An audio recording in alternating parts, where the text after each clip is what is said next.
It's another episode of Under the Hood with Glen and Dave. Hey, I'm looking forward to this one because today we're going to be talking about a very dear to my own heart and your heart and probably many other parents who are out there's heart, getting a car for that teenager. Right, and graduation is around the corner here. Actually, I think it's happening now. I think some people already have graduated. So you definitely getting those teenagers on the road and making sure that they're safe to be there. Yeah, one thing is safety. It's choosing the right vehicle. I mean, a lot of people are reliving their own childhood. Like, oh, I wish my dad would have bought me that '67 Mustang when I graduated. Yeah. You do not want to give them too much horsepower. Things are different. Nowadays baby boomers like you and I have a little bit more expendable cash and stuff like that. So we want to get for our kids what we didn't get when we were kids. Is that something that we should be worried about? No, not at all. Definitely not at all. Because that experience that they're getting by driving that car is usually very kind of painful to the car because they tend to run alongside stuff, hit poles. No, that never happens. Bump into things. Come on, Dave. This is the real world, man. These kids are geniuses. You have four kids. You know what happens. They just graduated from school, man. Aren't they like all educated and, they got it all figured out? Oh, no. Not at all. Anyway, let's face it. When we were kids, we did some stuff that wasn't really all that smart. Yeah, for sure. But smashing up cars, I mean, honest to God, I had one major, smashing up of a car. It wasn't even that major. It was definitely fixable and so on. And I was distracted, and I turned into a parked car. And this is probably 20 years ago when my kids were smaller. But, other than that, I didn't go smashing up cars. And I did some pretty crazy stuff, No, I didn't really get into I think I got in a couple accidents when I was in my 20s, I think. But they weren't your fault, right? One of them was, and one of them wasn't. One of them was I wasn't paying attention. I ran into something, but for the most part, no, I didn't really get in a lot of accidents. And now, why would a driver of today? I mean, what would have distracted you when you were young? Yeah, we didn't have cell phones. Ooh, thank God, huh? Imagine that. Yeah. Can you imagine in today's world? I on the way over here to do this podcast with you, there is this lady driving down the road next to me on the freeway, going 70, 80 miles an hour with a phone in front of her face. I'm like, come on. Unless she had horse eyes where, they stuck out the side of her head and she was able to But I see do around her have phone. to say this. Back probably before cell phones were, I did experience a guy driving next to me on the freeway with a newspaper strapped across his steering wheel. No way. Yeah. Wow. He was reading the newspaper while he was driving down the road. And I don't know. Wow. I don't know. That's got a little crazy, but. Yeah, so I brought up that subject because, much of what we have to do, and it sounds like, stupid and going backwards or something like that, but we need to talk to our kids about that. And they're going to roll their eyes, don't give me the speech about, don't text and drive, and don't drink and drive, and don't party and drive, or be under the influence of marijuana or whatever else kids are doing these days. But you know what? But if you don't say it, well, you got no one's gonna say it. You have to say it. Their friends aren't going to say it. The problem is that they're not listening to us. They're listening to TV Dad. So TV Dad will tell them whatever they want to hear, and you could tell them the exact same thing. And I got to the point now where if I want to explain something to my daughter, we had a deal where somebody had bumped into my daughter's car, and the person left his name and number on there, so she called him and got his insurance information, and then she called me and asked for who does our insurance, because I got an insurance through my person, my agent, I should say. And I said, no, you got to call his insurance, not ours. And she said, no, all my friends told me I got to call our insurance first. And I'm going, no, that's not the way it works. So she was arguing with me. So I said, hold on, I'll call you right back. So I called my insurance agent because I know her really well. And I said, hey, will you call my daughter and explain how this works? So she went and called her and told her exact same thing I just told her. And everything went smooth and everything was fine. So this is how it works. You just have to figure out, and I encourage my customers to bring their teenage down to my shop. Exactly. And I'll tell them. That's where I was going to go. Yep, yeah. Absolutely. So, and we've done that numerous times because moms, dads will come in there and go, how do I get my kid to understand this? I go, bring him down here, I'll tell him. And they go, really? I go, yeah, absolutely. Because I know they don't listen to you. Yeah, well, that's something that we kind of take for granted. We're always, to them, we're always preaching a sermon at them about something that, Yeah, they tuned us out a long time ago. beware of this and don't do this and don't do that. So, yeah, when they hear it from another source, all of a sudden their eyes and ears unplug and they listen to what they're saying. So, hopefully, you will have a shop in your area, your trusted shop, and those guys will be willing to do what we do. Bring your teenager down. We'll show them things that they need to be looking for in their Right, vehicle. absolutely. How to look at their tires, how to fill a tire, how to measure it, or just bring it here. If they need that stuff looked at, if they don't want to check their own tires, bring it here. We'll check them for free. If they're going to take a trip somewhere, they're going to go up north with their friends and go camping, make sure that vehicle is ready for the trip, because the last thing the parents want is that phone call. This is, oh, we blew a tire and we don't even know how to change it. And Dad, can you drive up here 200 miles?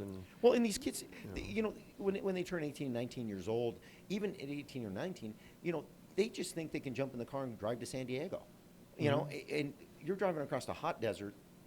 Why would you do that without getting the car looked over?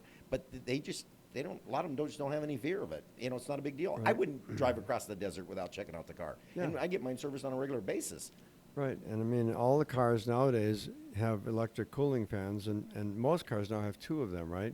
Yeah. So if one of them's not working and you're driving through a 110-degree desert, you're going to overheat, and you're going to be stranded. And not only that, you're going to damage the motor. I mean, it just can't do that. It's going to spew out all of the antifreeze, and they're going to try to make it to the next oasis or whatever, and next thing you know, it needs a motor. Everybody does that. You're right. Everybody tries to get off that exit, which I don't blame them. Nobody wants to be stuck on the side of the freeway. It's kind of dangerous anyway, right? Right. So you try to get off, but the problem is and in most cases, and you know this as well as I do, if that thing starts to overheat and you're on the freeway, by the time you get over and shut that vehicle off, even if you do it immediately and you're able to do it quickly, chances are you're doing engine damage. The collateral damage is not worth the inconvenience of being on the side of the road. And I'm not trying to diminish that situation, but it is true. You keep driving the car, and the next exit's only 2 miles away. Well, 2 miles away could cost you a motor. Could cost you thousands and thousands of dollars. Right. It's not so. The important part is back to just making sure that the car is roadworthy and it's in good shape, and letting your kids know what to look for, letting them know what the lights on the dash mean. That's huge. Ooh, because there's an educational experience right, that they all need. because I mean, just because it's close to Christmas and those lights come on doesn't mean it's Christmas lights. There you go. I didn't even think of that one. That's pretty good, though. So you want to make sure that they understand what those lights mean. Low tire. How many people come in there and tell you, they're looking at their low tire light? They have no idea what that means. Yeah, it's an exclamation point with the picture of a tire tread is what it is. But yeah. It doesn't really, if you don't it made sense know to the guy who engineered and designed it, but it means jack squat to most people driving their car. Yep. Yeah. So that's important. You want them to know. You want to make sure that they're paying attention to the lights are working, paying attention to how the car sounds. If it sounds different than it used to, or you go out to start it one day and you're hearing a knocking or a rattling or anything, you want to make sure that you tell them how to handle that situation. Right. My daughter was at college one day. This was, I don't know, 5 or 6 years ago, and she called me up and she said, "Hey, Dad," she said, "we had a bad rainstorm that night. It rained a whole bunch, and in the parking lot there was a lot of cars. They were actually underwater. The hood was underwater." So she called me and she said, "Hey, there's like 4 or 5 cars out here that are underwater." I go, "Make sure you tell every one of them, don't start that car. Don't try to start it, because if you do, you hydrolock the motor and you're going to do engine damage." Absolutely. So some of these symbols, I've had some comical stuff come in. The check engine light. It's a picture of an engine, but some people describe it as this yellow helicopter. Or something is lit up on my dash, and they don't know what it is. Honestly, there's a legend in your owner's manual, which no one ever reads anyway. But if you really want to know what those symbols are, but understanding how important it is, if you can ignore one, like your brake light may pop on, and part of that might be because your emergency brake pedal or lever isn't released all the way, right? Okay, so if it's not one of those two things, then your brake fluid level is probably low, right? Right. And if there's a problem with the, anti-lock brake system, a red ABS light's going to come on. And, the check engine light can come on for something that's very innocuous in terms of not doing any damage to the motor. But if that light's flashing, that's a completely different story. Right. And also you want your kids to know when, how they should change a tire if they get stuck. You want to make sure when, where, and how to change Yeah, a tire. and nothing's worse than You don't wanna opening change up it- that trunk and you got a flat tire Well, that in the trunk of but- your car. but Now also- you got two flats. But there's also some places where you really don't want your kid changing the tire. It's unsafe. Yes. You want to make sure it's a safe situation when they're doing it. Absolutely. So you want to educate them on that too. And then also something as simple as wiper blades, making sure the wiper blades look good and work, that they get inspected. Yeah, and that the washer fluid is working as well. Those hoses can break, come loose, not work, be plugged up, or you're just simply out of fluid. But again, there's a warning light for that. When that fluid gets low, it's in your dash. Right. It's a picture of a windshield with the wiper going across it with little dots. That's telling you that's your squirting. That's the windshield squirters or fluid. And that's what's good about the digital vehicle inspection. We can get your son or daughter's car in there. We can check it out, and we can show them. We'd be happy to show them what they should be looking for, what they should be listening for, what they should be feeling. Vibrations is another thing. You're driving down the road, and all of a sudden you get in a car, and you're just like, well, wait a minute. How long has it been doing this? Well, it's been doing it for a couple of weeks. Well, the car's shaking while you're going, driving down the road. What could cause that, Dave? A separated tire. Something Separated separate tire. could And then cause what it. could happen? It's eventually going to blow. That means that there's an air pocket between the rubber on the outside and the rubber on the inside in those steel belts that are in the tire, right? Yep. All of a sudden, That's when you turns get that. You get that piece of rubber laying on the middle of the highway. Usually, that's what happens. It peels off and it flies off. It's a blowout. And how can that cause you to lose control of your car when you can't steer it anymore? Or it just starts spinning. If it's a rear tire, it's really bad because the tire can go into a spin. And if you've never maneuvered a car in a spin, you're in big trouble. There's no telling how many other vehicles you can hit, or a wall, or a post, or something else. And so again, You it's just want to maintain control. Whatever happens, but you don't want to let it get to that. If you start to feel any kind of vibration, it could be something else. It could, it could be, when you're stepping on the brakes, the brake rotors could be warped a little bit. they're pulsating. Yeah, and pulsating. So there's a lot of different reasons for that. You want to make sure that it doesn't get to the point where you're in an unsafe situation. Right. And also there's a thing called wheel balance, and that is controlled by weights that are added to the rims, either on the inside, outside, and sometimes certain condition, or maybe they weren't put on right by the place that installed the tires, the weights fly off, and now you're feeling this vibration as you're going down the road without either accelerating, decelerating, or braking. And it's wheel balance. And so what can happen as a result of that wheel jumping up and down like that? Well, it's just harder on the suspension. It's harder on the tire. You just want to make sure that, and it's no fun for the driver. I'm driving down the road and your whole car's shaking. It's. And what about if you're driving down the road and your car just seems to be veering off to one side or the other? What could cause that? Separated tire. Or bad alignment? Bad alignment You problem. chucked a curb somewhere, now your alignment's thrown off, and it may not be real significant, but theoretically, if you're on a flat road, you should be able to let go of the steering wheel and drive for 50, 100 yards without having to correct the steering. Right, absolutely. And so you want to make sure that those are just things that the driver should notice. And once and educating the back to the teens again, educating the young people on when they start to feel those things, we need to address that right away. Right. I mean, there's before it turns full-grown into a adults problem. who don't know about that stuff. Right. They don't have to be teenagers to Yeah. be ignorant about what to look for, what to feel for. They just keep driving the car. And we take them on a short test drive, and it's like, oh, my God, this person's been driving this thing probably for weeks or months like this. Right. I wouldn't feel safe even taking it around the block. Yeah.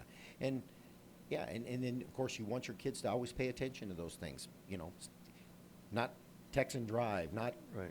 talk on their phone while they're driving, all of those things. Use hands-free devices. Right, and a lot of the times the excuse is, well, I don't have the money to fix it. But do you have the money to have an accident and total your car or somebody else's, or even kill somebody?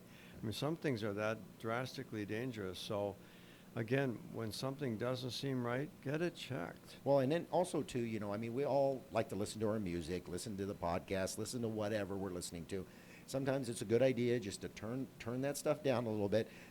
As you're driving, pay attention to what's going on with the car, to make sure that you didn't develop any new noises or any new sounds that you're like, okay, what was that? I never heard that before. Yeah, like we've had customers come in and say, I hear this whistling noise as I'm going down the road. Turned out it was a poorly installed windshield replacement.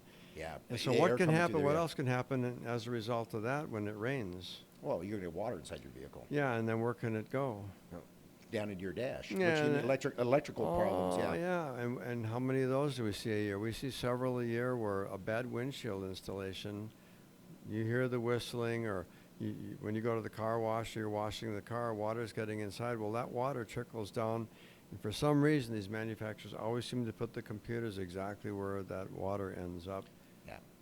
And that's and you definitely can it when you get the windshield done. If it's not sealed, you'll know driving down the road. You'll hear a whistle or you'll hear that noise, and you're like, that's not normal. Right. And how about even something as simple as washing the car, having the car washed? Even if you don't do it yourself, you take it to a car wash.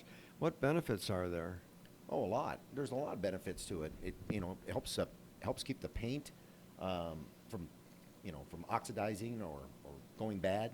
Yeah, and bird excrement particularly is really, really bad on your paint. If a bird takes a dump on your vehicle, windshield glass, that's not so bad, although it can impair your vision. But at the end of the day, that bird poop will actually burn itself right in and destroy the paint job forever.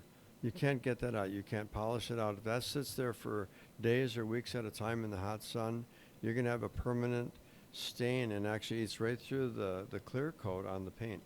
Right, and if there's a bunch of dirt on your paint, it can you can scratch it. Micro scratches. Yeah, micro scratches. Yeah. And pretty soon it looks like someone took sandpaper to your vehicle. So cleanliness is not just an aesthetic thing where the car really looks clean and pretty. You're protecting that car's paint, and paint jobs right now, $1,000, $2,000 for a paint job, depending. If you have a really big custom paint job, it can be $4,000 or $5,000. Yeah. So, simple little things like that are going to extend the longevity, the beauty of your vehicle, and taking it to a shop and having things taught to you. We're not preaching to anybody. We just want to help you to not have to spend gobs of money. Be stuck. Or be stuck. Be stuck somewhere. Yeah, and if something does happen, you'll know how to handle it. Yeah.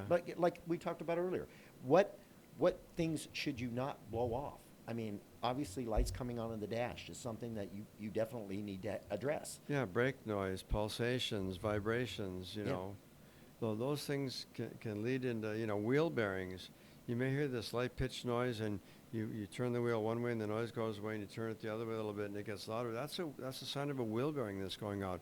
What can happen? Well, the wheel bearing can blow apart, make your wheel fall off, and you end up in a serious wreck. Yeah, and worse. Clunking when you turn, ball joints could be going bad, and if the ball joint breaks, the wheel. Or when you hit bumps, our streets here, I don't know if it's the same in all over America, but here there's speed bumps on every street. You go off the main roads and there's speed bumps. So these things take the wear and tear on your suspension parts, and so now you're starting to hear clunking, or it wears out your shocks prematurely, and all of those things contribute again to more, not only drivability, ride comfort, and everything, but shock absorbers actually can control how long a stop takes when you're doing a panic stop. Right, and another thing that is really one of my guys' pet peeves, they hate it so bad, is, and I know a lot of people that do this, is they run their gas tank down to empty. Ooh, bad idea. That is a bad idea, because people don't realize that gas, the fuel pumps are all in the tanks now, pretty much, right? Yes, 100%. Yeah, so they're in the fuel tanks, and that gas insulates that pump and keeps it cooler. Yeah. If there's no fuel in there, that pump is going to run hotter, and it's not going to last as long. Right. And the next thing you know, you're buying a fuel pump, $700, $800, $1,000, $1,200, depending on your make, model, and how difficult it is to get that pump out of there. Right. You shouldn't let it run down. And I tell all my clients this. I tell everybody that runs them down empty. You shouldn't let it run below a quarter of a tank. Yep. It's a good rule of thumb. Quarter of a tank, fill it up. Well, I don't have the money right now. Well, if you don't have the money if you don't have the money to replace the fuel pump, you know. Exactly. That's figure you're it right. The thing of it is okay. So you have money to replace the fuel pump, but you don't have money to put gas in the car. Yeah, I think you would need to rethink that. Yeah, and what's worse than running out of gas while you're on a trip somewhere and you're in the middle of nowhere because, oh, I'll just make it to the next. No, fill it up when it's a quarter of a tank and it's convenient to fill it up. Don't wait till you're, oh my God, I hope I make it, and you're praying to Jesus that you're going to make it to the next. You know what's more embarrassing than that? The Yeah. most embarrassing thing is running out of gas, but more embarrassing than that is your dad owns a full-service gas station, and you run out of gas. That ever happened to you? I did that one time. Yeah, and everybody I knew happened to see me and said, "What are you doing?" I was on the side of the road. I coasted around the corner, and they all. I had probably 10 people that knew me came by and said, "Are you okay? What's going on?" I said, "I ran out of gas," and they all laughed at me. Yeah, and rightly so, right? But it's a situation that can easily be avoided. Make sure that somewhere you tuck an extra $20 bill somewhere in your wallet that you forget about. But when that fateful time comes and your tank's getting low, oh, that's right, I got $20 in my wallet, and then replace it when you're done. Well, and a good rule of thumb too is if you fill your tank up and you're short on money, $5, adding $5 to the tank at the top or 3/4 full is the same as adding $5 when it's empty. Right. So it doesn't matter. The bottom line is you just need to pre-think it or just make sure that you're prepared. You definitely don't want to run it down low. Just like we said, it's just Right. you're just gonna do more damage to the fuel pump. Well, my shop van, it still has 290,000 miles, never had to put a fuel pump in it either. Yeah. 290,000 miles. That's And that's great. from not running it low. And I'm shuttling customers with it, so it's important not to run out of gas and making a fool out of yourself. Well, yeah, right? you don't want you do not want the car to break down while the customer's in the car. Or the check engine light is on, and say, hey, I see your check engine light's on. What you doing about that? It's an embarrassing situation. You're not practicing what you preach, right? And let's face it, it could happen. Could happen. You know what? Absolutely Something could fail. Something could fail. And believe me, it's your check engine light on your cars come on at one point. Mine has come on. Absolutely does. And just because we own businesses that fix We're cars. not exempt. Yeah, we're not exempt. Trust me, the craziest thing happened. My on my Ford Flex, the condenser fan went out of it yesterday, and so the AC stopped blowing when it was sitting at an idle. So anyway, but it can happen to anybody, and we know that, and we can't prevent everything from happening, but getting the car maintenance on a regular basis, Right. educating people on what to look for and when to stop, misfire on a car. Let's just face it. If you get a misfire in a car, if you keep driving that car, chances are you're going to be buying catalytic converters. Yeah, and catalytic converters now run between $1,500 and $2,500 Right, and why would installed. So if you got a misfire, you want to shut that car off as quick as possible and do not drive it. And usually when there's a misfire, the check engine light is flashing.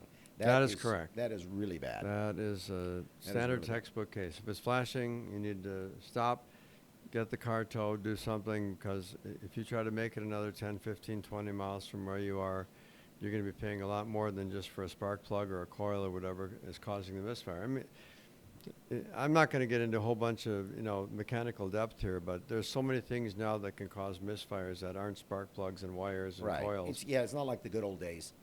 So I hope that we've given all of you people out there listening enough information to help you with your young drivers, and if we can be of any service or any help to you, and if you'd like to hear something on one of our podcasts and want us to talk about something on a podcast, let us know.